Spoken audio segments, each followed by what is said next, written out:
ही दोस्तों, आज का ब्लॉग ना दिवाली से लेके पूरा भाई दोस्त तक का होने वाला है। छोटे छोटे मिनी ब्लॉग हैं इसमें। तो दिवाली की तैयारी शुरू हुई, गिफ्ट्स की पैकिंग, शॉपिंग, साथ में मिट्टी के दियों के साथ, उसी के साथ साफ सफाई और डेकोरेशन।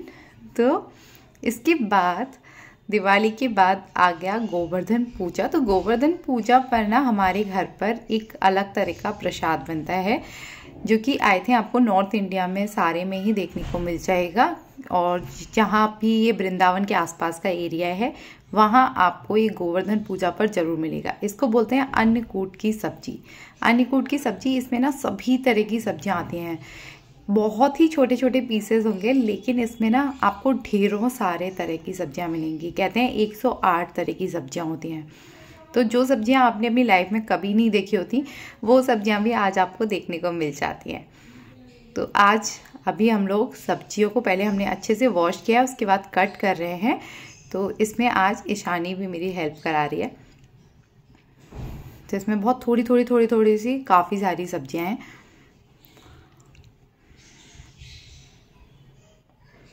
तो इस सब्जी का जो टेस्ट होता है ना, वो आपको पूरे साल की किसी भी सब्जी में नहीं मिलेगा, क्योंकि इतने सारी वैरायटी की सब्जी आपको पूरे साल में कहीं मिलेंगी ही नहीं। और वैसे भी बोलते हैं ना, प्रसाद में तो टेस्ट ही अलग आ जाता है।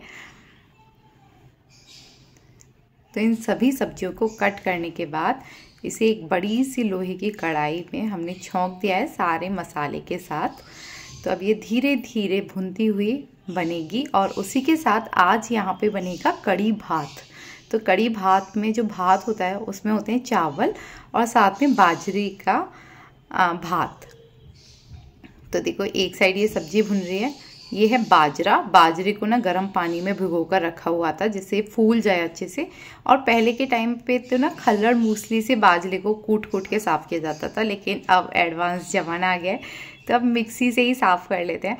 तो इसको ना इस तरह से, जो इसका अपोजिट साइड है ना, इस पर हम बस जल्दी जल्दी चलाएंगे बंद करेंगे, जल्दी जल्दी चलाएंगे बंद करेंगे। खूब सारा पानी डाला हुआ है बाजरे में, और ऐसा आपको केवल 4 से 5 बार ही करना होता है।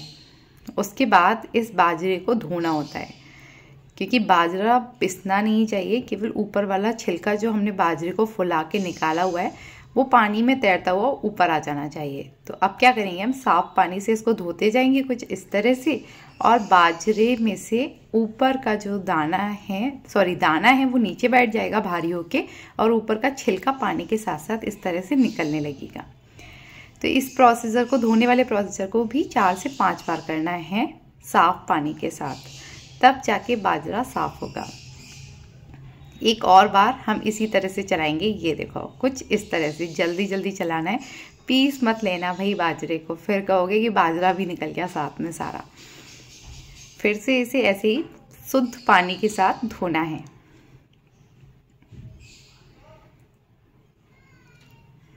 और देखो, ये आ गया हमारा सफ़ेद सफ़ेद बाजरा निकलकर। अब चावल, पानी, घी और नमक, इसके साथ बन जाएगा ये हमारा भात। तो यहाँ पर चावल, घी और नमक तो डाल दिया है हमने। अब यहाँ पर साथ में हम बाजरा भी डाल देंगे, और अब इसमें लेंगे हम एक सीटी। और ये देखो, ये तैयार हो गया है गर्मा गर्म बाजरा। तो चलो दिखाते हैं गोवर्धन की थाली कैसी होती है हमारे यहाँ। दूसरी साइड अब उतरने की बारी आ गई है इन पूड़ियों की। तो चलिए अब मिलके पूड़ियाँ उतार लेते हैं।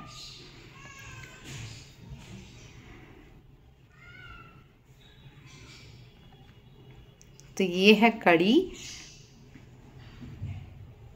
ये है सब्जी,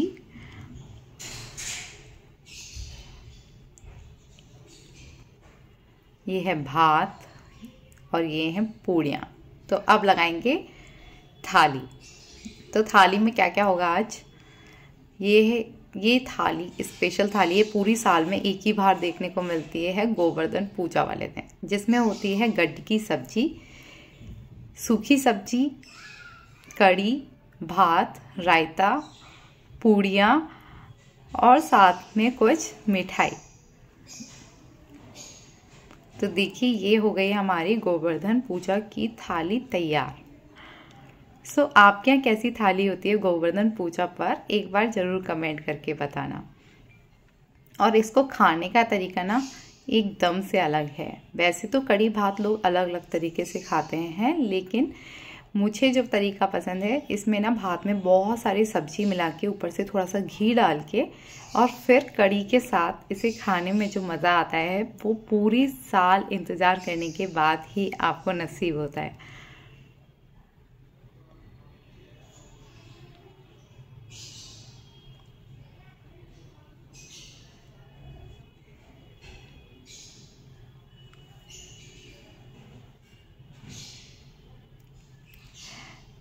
तो देखिए ये हैं हमारे छोटे से गोवर्धन महाराज। और अब मैं आपको दर्शन कराती हूँ बहुत बड़े वाले गोवर्धन महाराज के,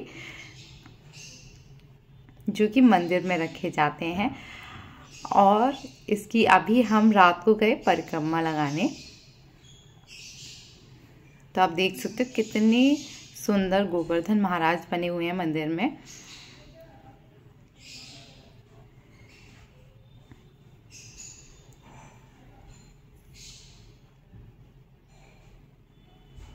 और बहुत ही विशाल रूप में इनको बनाया जाता है। तो चलिए अभी हम लगाएंगे इनकी परिक्रमा और उसके बाद यहाँ पर लगता है 56 भोग का प्रसाद। तो यहाँ पर 56 भोग के प्रसाद के दर्शन करने के बाद चलेंगे घर पर वापस, क्योंकि घर पर भी तो अभी पूजा करनी रह गई है ना। अब एक छोटा सा मिनी ब्लॉग है आज भाई दूज का, क्योंकि इस बार का भाई दूज बहुत सिंपल था। सबसे पहले हम लोगों ने पूजा कर ली, उसके बाद थाली सजाकर हम बैठ गए ठाकुर जी का तिलक करने के लिए। तो तिलक की बारी स्टार्ट होगी ठाकुर जी के तिलक से। तो सबसे पहले मैंने तिलक किया, उसके बाद बच्चों ने तिलक किया।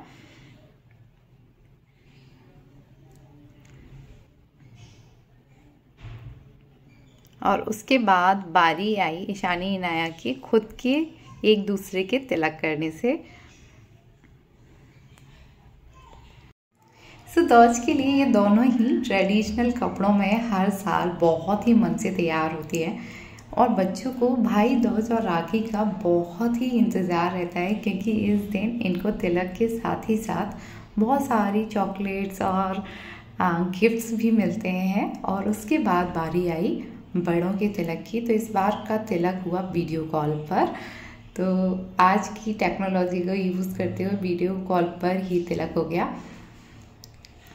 एंड तिलक के बाद हम लोगों ने बनाए गर्मा गर्म स्वीट कॉर्न्स। तो हम लोगों ने ये स्नैक्स की तरह से खाए, क्योंकि हमारा पूजा मॉर्निंग में हो जाती है और तिलक हम लोगों ने शाम को किए थे, तो लंच हो चुका था बीच में।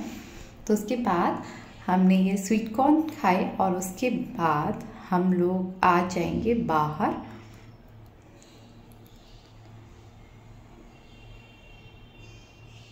तो हम लोग गए तमिलनाडु डोसा खाने, जो कि बटर में बना हुआ होता है डोसा और बहुत ही टेस्टी होता है। तो इस तरह से हमने सेलिब्रेट किया अपना भाई दूज। आपको कैसा लगा?